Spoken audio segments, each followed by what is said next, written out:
제목이 아름다운 동행인데요. 가을이라서 제가 좀 심쿵한가 봐요. 저도 남자라고. 가을은 남자의 계절이라면서요. 그죠? 근데 어떤 여자분들이 자기도 그렇대요.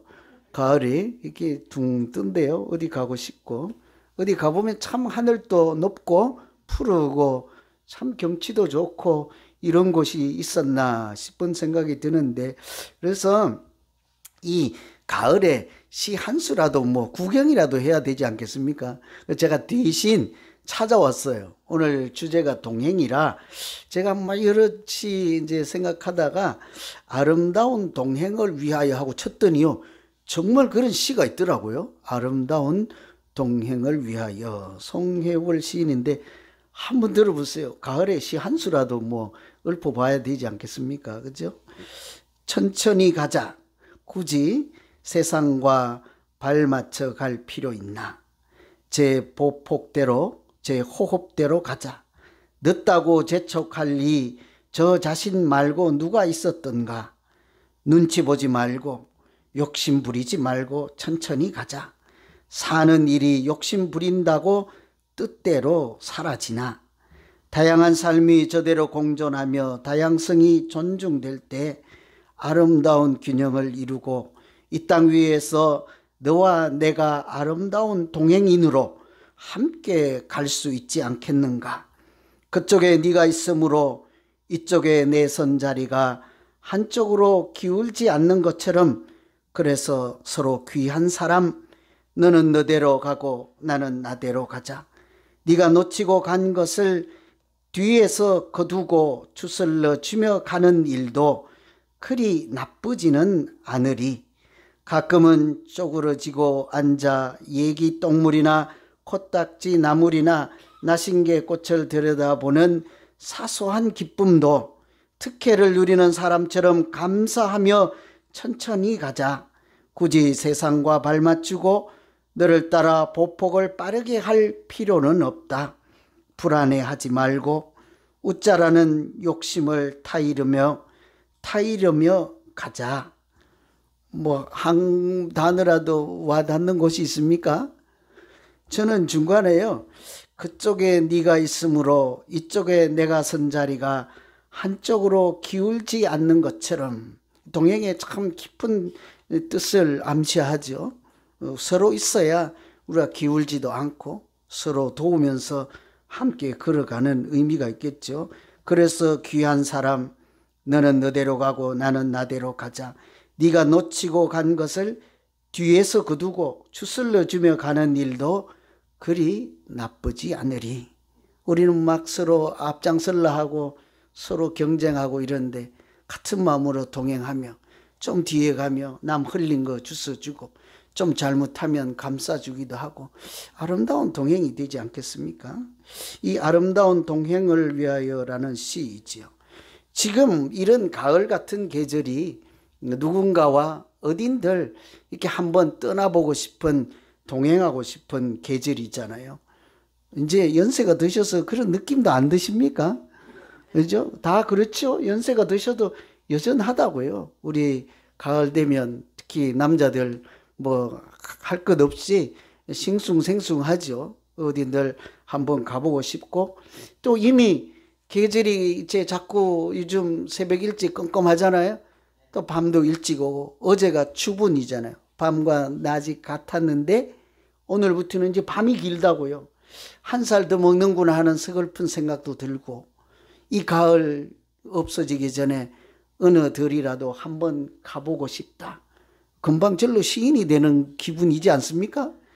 그래서 보면 이 계절뿐만 아니고 우리의 인생 자체가 어쩌면 동행이라 하는 생각이 들어요. 누군가를 만나서 같이 동행하는 그 과정이 인생이지 않겠습니까? 어릴 때 생각해 보면 동네 꼬마들과 함께 이산저산 뛰놀며 그 고향 친구들과 동행한 시절이지요. 또 학교 다닐 때는 친구들과 이리저리 몰려다니면서 친구들과 동행했던 때가 있었습니다.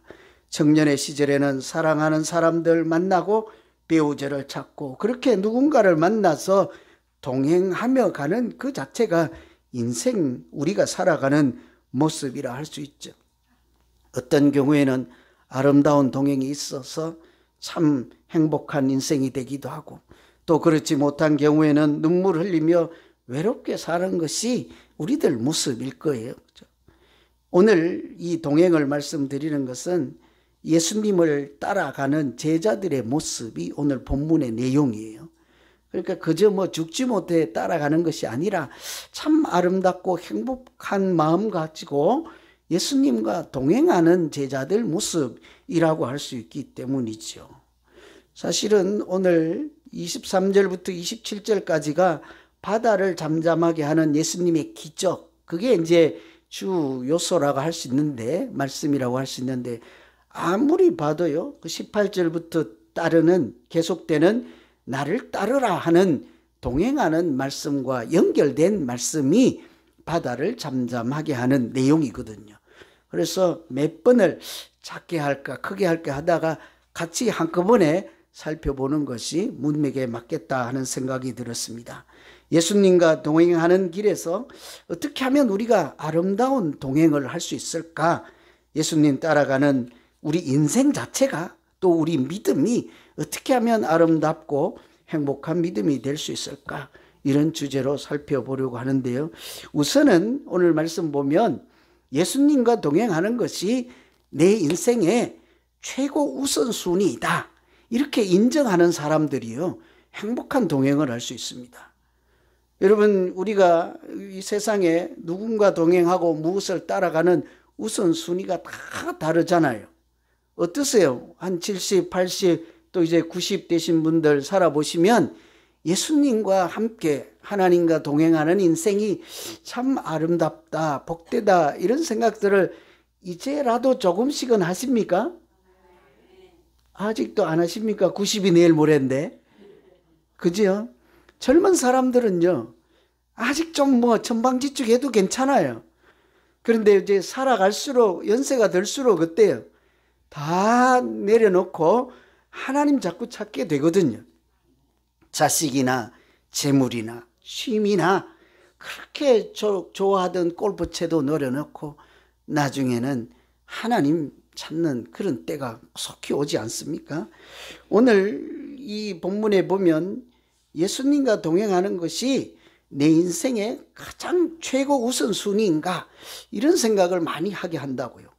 22절에 보시면 죽은 자들로 저희 죽은 자를 장사하게 하고 너는 나를 쫓아라, 따르라, 이런 얘기죠.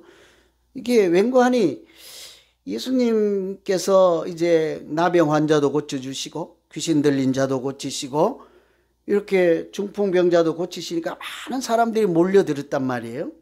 그것을 보고 주님께서 바다 건너편으로 가자 이렇게 하니까 옆에 있던 한 서기관이, 한 사람이 이렇게 얘기를 하는 거예요. 선생님, 어디를 가든지 나는 따라가겠나이다. 아주 신이 난 듯한 표정이죠. 어딜 가든지 따라가겠습니다. 예수님이 참으로 기특한 놈 이래야 될 거 아닙니까? 그런데 좀 뚱딴지 같이 뭐라고 하는 거 하니 그 얘기를 하는 거예요.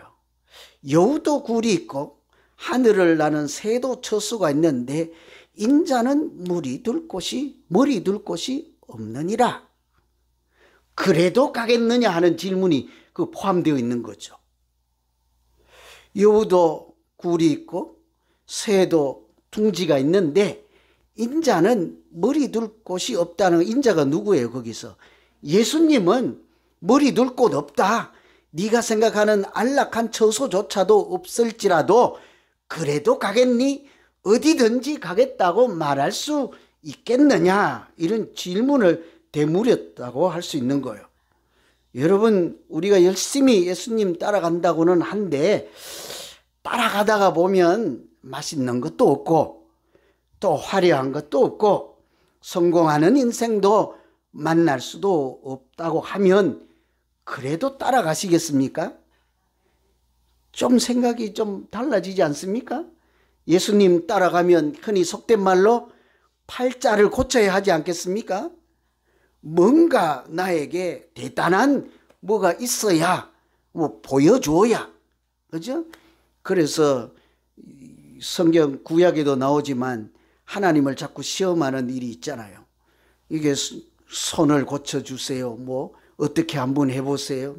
이렇게 손뭉치 만들어 놓고 요 옆에 땅에는 비 내리지 않게 하시고 손뭉치에만 이렇게 이슬 내리게 해서 하나님 살아계신 걸 보여주라.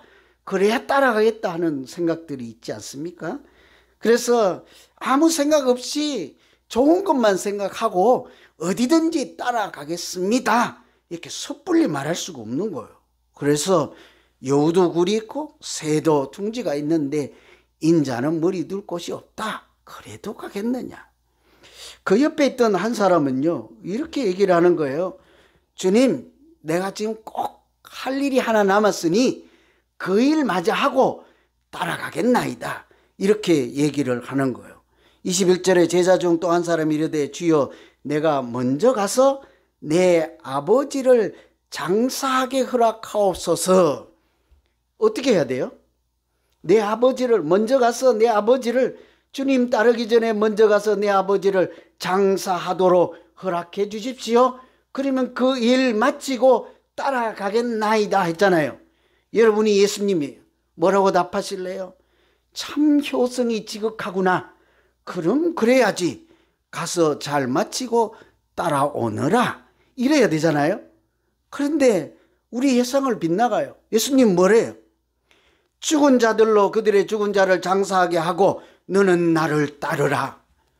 예수님은 뭐 효심이 없습니까? 성경에요. 장사 지내는 일을 아주 중요하게 다룹니다. 유대 문헌에도요. 그 중동 여기 이스라엘 그 지역 문화에도요. 장사 지내는 일을 세상에서 가장 선하고 좋은 일이라고 생각하는 지역이란 말이에요. 예수님이 그거 모를 리가 없잖아요. 그런데도 죽은 자들로 죽은 자들을 장사하고 너는 나를 따르라 하는 것이죠.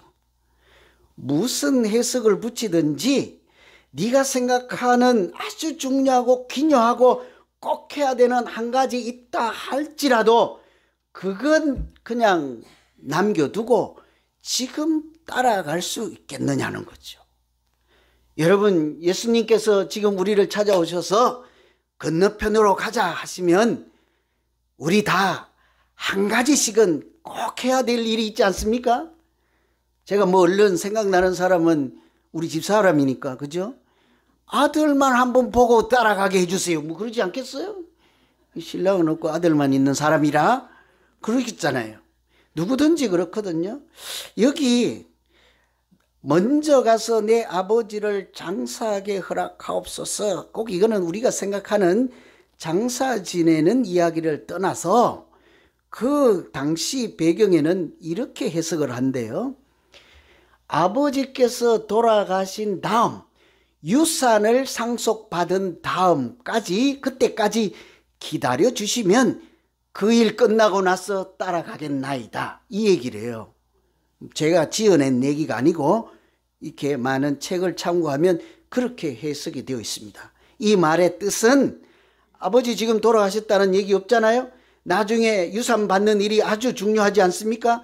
만일 3일 남았다면 아버지께서 99.9세라 내일 모레 돌아가시면 주님 3일만 있으면 내가 대단한 유산을 받을 기회가 있나이다. 3일만 말미를 주시면 안 되겠나이까? 이런 얘기라는 거죠.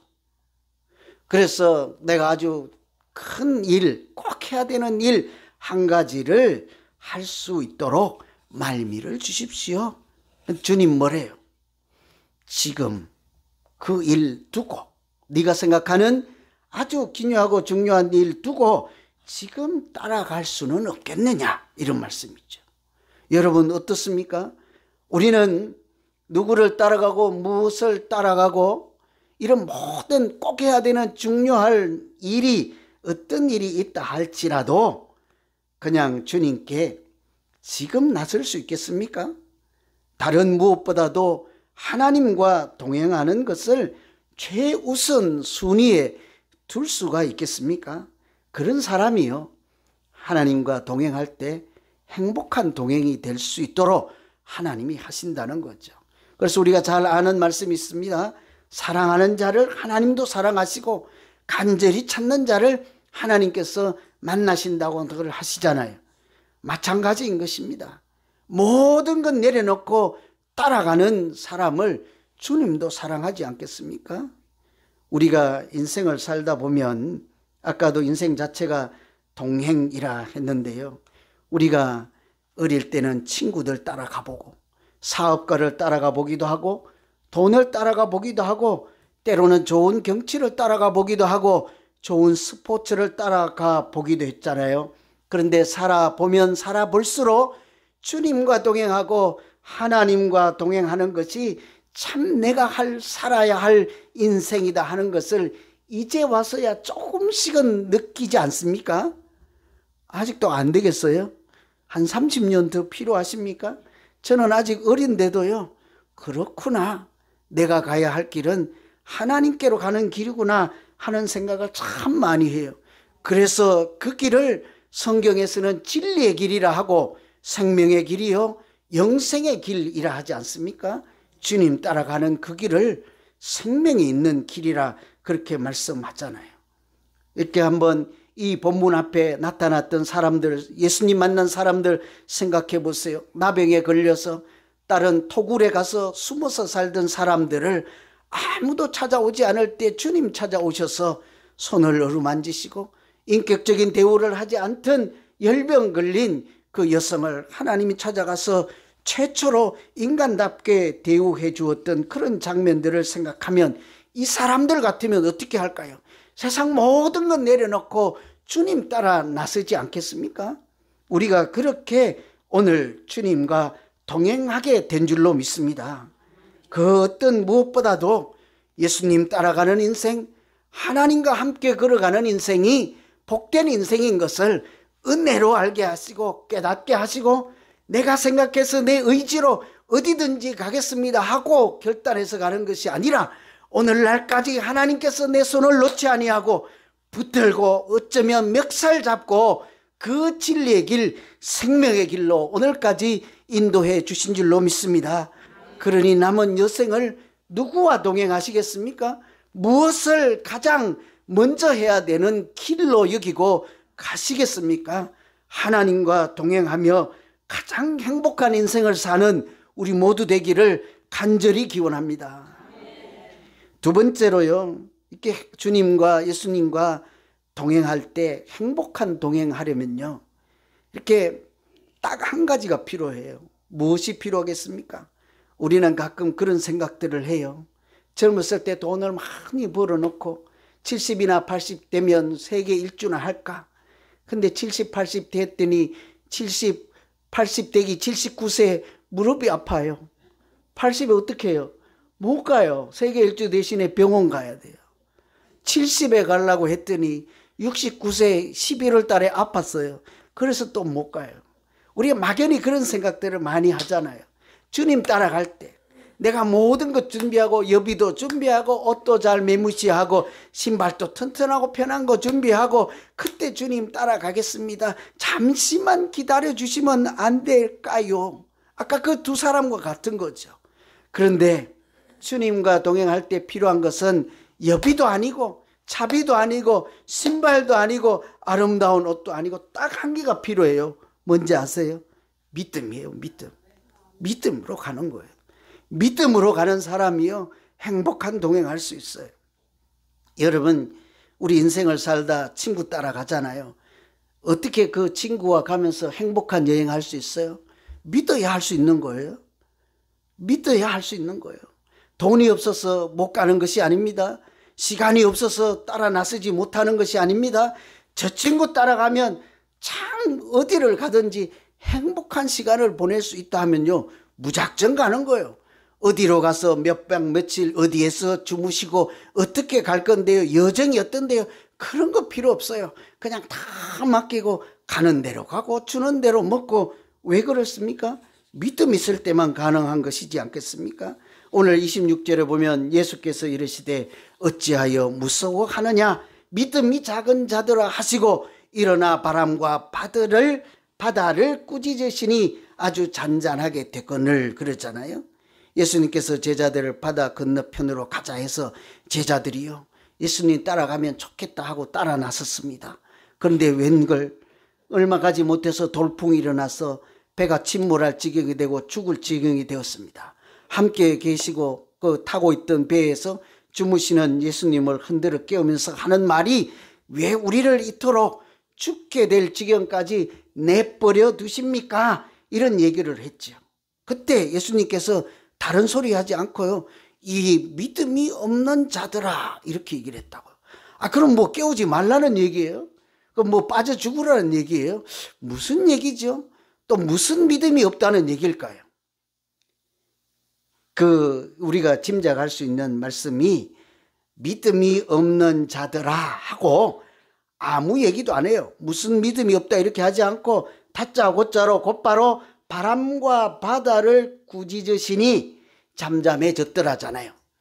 요 구절만 생각하면 이 제자들이 함께 가서 죽게 생겼습니다. 급에 질려서 허둥지둥하며 이렇게 예수님 따라오다 망쳤다. 이렇게 호들갑을 떨고 있는 제자들에게 믿음이 작은 자들아 하는 것은 바람과 바다까지도 잠재우면서 안전하게 목적지까지 데리고 갈 인도하실 하나님의 아들이라는 사실에 대해서 믿지 못했다는 것이지 않겠습니까?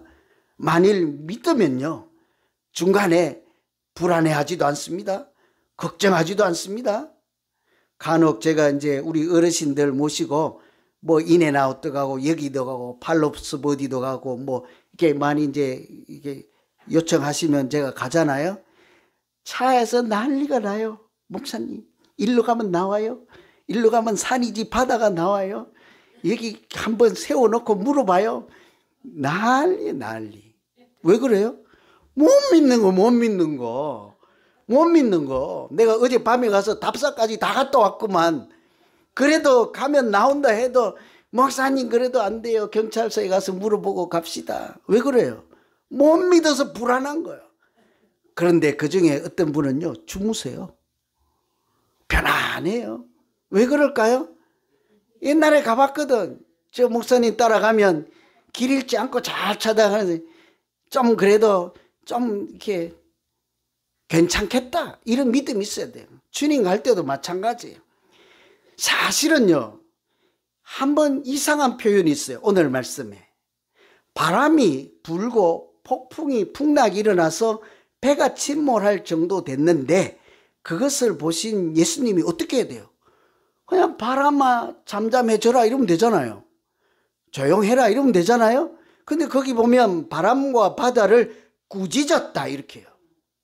좀 감정이 들어있는 표현하지 않아요? 물건에 대고 야 컵 너 조용히 해. 얘 못 알아듣는다고요. 시끄러워 못 알아듣는다고요. 그런데 마치 인격적인 존재에게 감정 섞인 표현으로 명령하는 것처럼 바람과 바다를 꾸짖었다 하잖아요. 그래서 그 바다와 바람 자체가 문제가 아니고 사실은 성경에서 바다라고 하는 것은 항상 사탄이 역사하는 영역을 가리키는 거예요. 여러분 요한계시록에 보면 하나님을 대적하는 사탄이요, 어디에서 살다가 나옵니까? 숲속에서 나온다. 큰 바위 뒤에서 나온다. 하늘에서 내려온다. 바다에서 올라온다. 어디예요? 물어볼 것도 없어요. 성경적인 개념은 바다라고 하는 것이 사탄이 역사하는 곳이라 용이라고 표현하든 큰 짐승이라고 표현하든 하나님을 대적하고 믿는 자들을 괴롭히고 믿음의 길을 중단시키는 세력들은 바다에서 일어난다고요.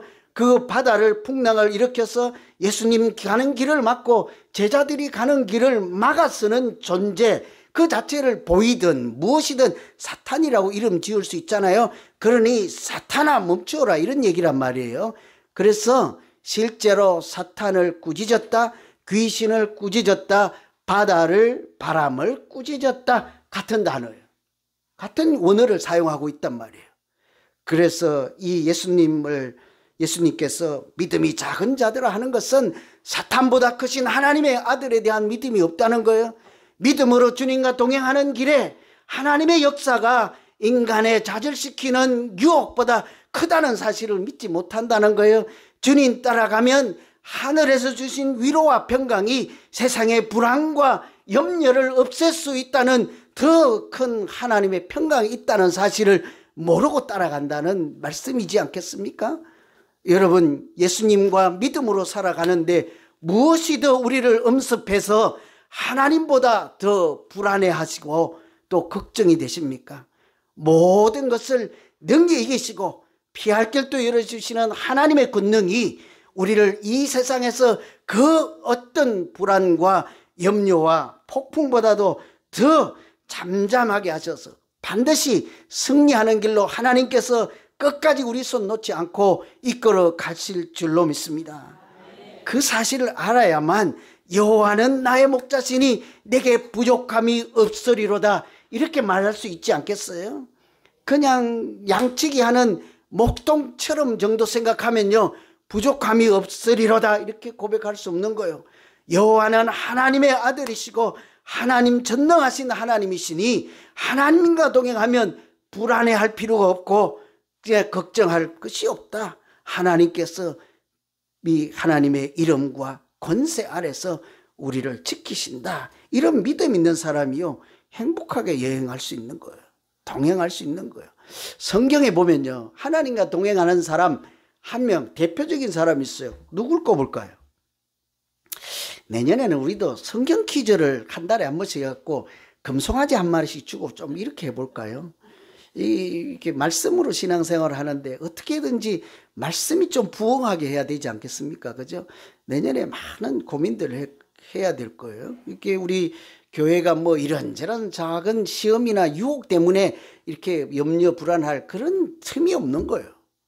여러분 성경에서 하나님과 동행하다가 죽음을 맛보지 않고 하늘나라에 올라간 분이 한 분 계세요. 딱 한 분. 누구예요? 에녹이라는 사람이잖아요. 거기에 보면 이 사람은 죽음을 맛보지 않고 천국의 삶을 누렸으니까 그 비결이 뭐예요? 하나님과 동행하였더라. 하나님과 동행하면 이 세상의 어떤 좌절과 어떤 것도 하나님이 그것 전혀 문제가 되지 않을 정도로 더 큰 복을 주신다라고도 생각할 수 있지 않겠습니까? 그 사람이 그 분이 믿음의 조상인 에녹이요. 하나님과 동행하는 비결이 히브리서 11장에 있어요. 거기 보면 뭐라고 하는가 하니 믿음 없이는 하나님을 기쁘시게 하지 못하나니 하나님께 나아가는 자는 반드시 그가 계신 것과 그가 자기를 찾는 자들에게 상 주시는 자이심을 믿어야 할지니라. 이 사람이 동행했던 비결이 뭐예요? 믿음이에요. 하나님께서 상 주시는 자이심을 믿었으니 내가 지금은 풍랑이 일고 지금은 어려운 일이 있을지라도 반드시 나에게 세상이 줄 수 없는 큰 상을 주실 거야. 그 상 보고 따라가는 거죠. 상 받으실래요? 이미 메달이 좀 많습니까? 금메달, 동메달? 여기 상은 그런 상이 아니에요. 하나님이 주시는 상이니까 천국에 들어가는 상이지 않겠습니까? 영생의 상이에요. 생명의 면류관 이런 것을 상이라고 얘기하는 거예요. 그 상 주시는 분을 믿기만 하면 오늘 좀 아프고 오늘 좀 좌절스럽고 실망스러울지라도 우리는 하나님 손 놓지 않고 그날까지 표대를 향하여 하나님 향하여 달려가게 될 줄로 믿습니다. 하나님 주시는 상 외에 무엇을 더 바라겠습니까? 이제 한 가지 이야기만 하고 마칠게요. 가이드 러너라고 하는 말이 있어요. 들어보셨나요? 이제 제 발음이 그래서 그런데 가이드는 뭐 여행 가이드 안내자고요. 러는 달리다잖아요. 러너가 이제 달리는 사람이에요. 그러니까 잘 달릴 수 있도록 가이드 해주는 사람, 이게 가이드 러너인데 이게 우리는 눈도 있고 다리도 있고 뭐 해서 이렇게 뛸 수 있잖아요. 기력이 없어서 이제 못 뛰지, 그죠? 얼마든지 뛴다고요. 저도 요즘 참 안타까워. 옛날에는 1시간 정도 뛰었는데 20분을 못 뛰어서 정말 좀 이게 이제 열심히 애쓰고 있어요. 좀 혼자 별짓을 다 해봐요. 다시 1시간 뛸 수 있게 회복되도록. 여러분 우리는 마음만 먹으면 뛰는데요. 달리고 싶은 것이 일생의 소원인 사람들이 있어요. 누구게요? 앞을 보지 못해서 내 평생에 10발짝이라도 한번 마음껏 뛰고 싶다. 이런 소원이 있는 분들의 숙이나 그런 간증 고백을 듣고 옆에 있는 사람들이 내가 너 눈이 되어줄게. 내가 너 손잡고 같이 뛰어줄게. 그래서 이렇게 실제로 있습니다. 장애인 올림픽 같은 데 가면 두 사람이 2인 1조로 뛰죠. 눈이 되어주는 사람, 장애인이 다리로 이제 뛰는 사람, 손에 이렇게 끈을 묶고 가면서 그러는 거예요. 앞에 돌이 있어요. 비켜가세요. 이제는 오른쪽으로 돌아야 됩니다. 이제 결승점이 왔으니 조금만 힘을 냈어요. 근데 이분이 그 전날 이 둘이 싸웠나 봐. 그런데 이게 혹시 나를 좀 골탕 먹이면 어때지? 이런 생각이 들어갖고 믿지를 못하고 앞에 돌 있네요. 아니야, 오늘은 너 믿으면 안 돼. 돌은 없을 거야. 꼭 뭐 있잖아요. 그 맹꽁이 뭐 있잖아요. 뭐라 그래, 그 짐승 반대로 하는 청개구리처럼. 오늘은 어제 싸웠으니까 돌 없는데 있다고 나 골탕 먹게 안 해. 넘어지는 거예요. 이제 오른쪽으로 돌아야 결승전 나옵니다. 이제 꼬린 지점이 나옵니다. 아니야, 왼쪽이야. 돌아봐요. 믿지 못하고 왼쪽으로 돌면 도랑에 빠지고 말지 않겠어요? 아름다운 동행에 꼭 한 가지 필요한 것은 같은 마음, 절대적인 신뢰, 상 주시는 자임을 믿는 믿음만 있으면요, 얼마든지 갈 수 있는 거예요. 우리에게도 그런 하나님이 계시지 않습니까? 우리 인생이 절망해서 넘어져 있을 때 일어서라 하시고, 주저앉아서 안 간다고 할 때 여기서 이러고 있으면 안 된다 하고 다시 손을 일으켜 세워주셔서 천천히 가자, 한 걸음만 더 가자, 세상으로 달려갈 때 하나님께로 돌아가자, 이렇게 손을 붙잡아 주셔서 지금까지 은혜로 붙잡아 주시고 함께 달려주심으로 오늘 이날까지 우리가 복된 인생을 살아내게 된 줄로 믿습니다. 그래서 찬송에도 있잖아요. 높은 산이 거친들이 초막이나 궁궐에 있을지라도 하나님과 함께 계시면 그 어디나 하늘나라잖아요. 하늘나라를 두 단어 한문으로 하면 천국이잖아요. 우리 마찬가지예요. 때로는 초막에 사는 것 같고 때로는 잠시라도 궁궐에 있을 때가 있겠지만 높은 산이나 거친들에 있을지라도 그 어떤 것보다 누구하고 있는 것보다 하나님과 함께 계시고 하나님과 동행하면 그곳이 참으로 하나님 나라 천국이 될 줄로 믿습니다. 누구와 동행하시고 무엇을 따라 나서겠습니까? 하나님과 가는 길이 참 아름다운 믿음 생활 되시고 하나님 손 놓지 않고 상 주시는 자임을 믿고 따라가다 보면 정말로 하나님께서 주시는 승리의 기쁨도 누리고 행복한 인생 자체가 되는 우리 모두 되기를 간절히 기원합니다.